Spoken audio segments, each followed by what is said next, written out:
Hello and welcome, economic students. My name is Time for Econ, and I'm back, guys. And it's been a while. And I want to start kicking off economics.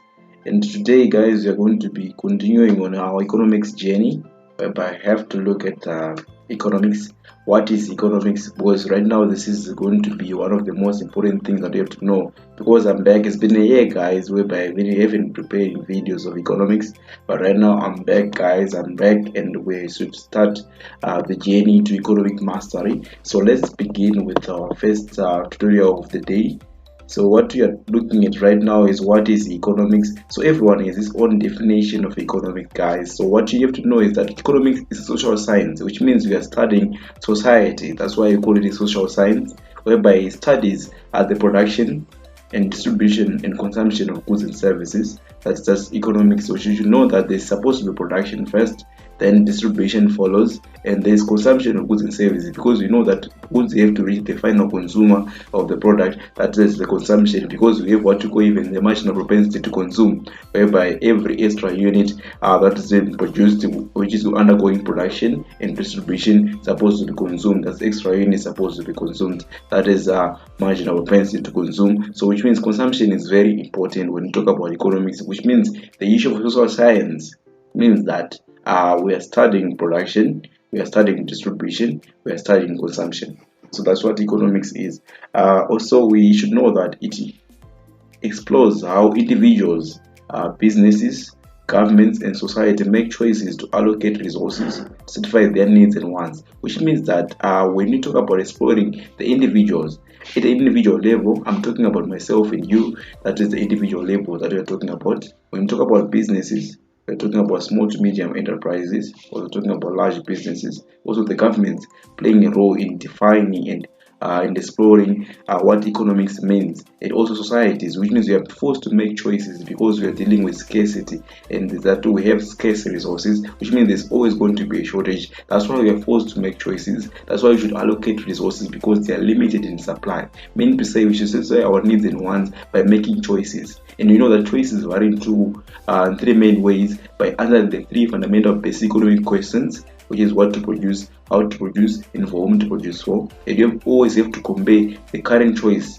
against the opportunity cost. We're going to be looking at that further as we go into the journey of economics, because that's where we are going with the time for econ, which means economics is divided also into two branches, which is microeconomics and macroeconomics. So when you talk about microeconomics, it focuses on the individual agents. Also in macroeconomics, examining the overall behavior of the economy. So you're looking at the microeconomics, looking at the economy, part of what the economy is like. When we look at the macroeconomics, it examines the economy as a whole. We're going to be looking at a separate video that's going to be explaining what the difference between microeconomics and macroeconomics. So you be stay tuned to that video.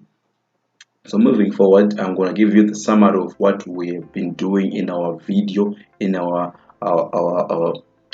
introduction to economics. So economics, we are looking at a framework of and for understanding the choices that individuals, society making allocating limited resources, which means we are saying that resources are finite in supply.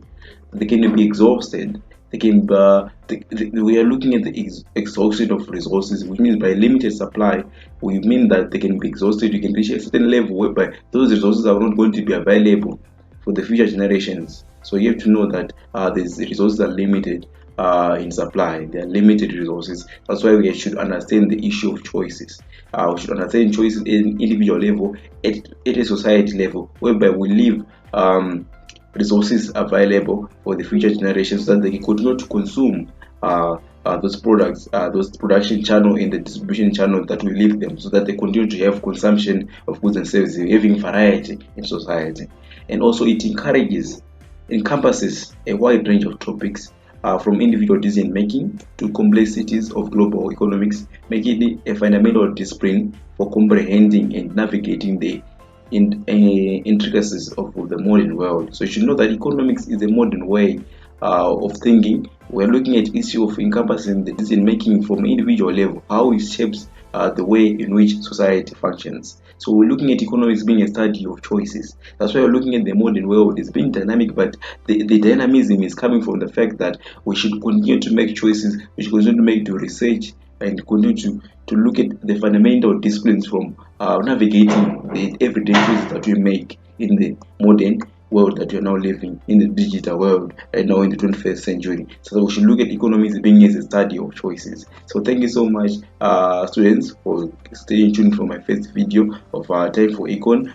Is starting this journey right now. We're going to have a lot of fun, and I want you to make sure that you subscribe to my channel, because we are going to be having a lot of videos coming forward. The past exam papers, every topic is going to be discussed here with Mr. Time for Econ. So thank you so much, and I'll see you in the next video.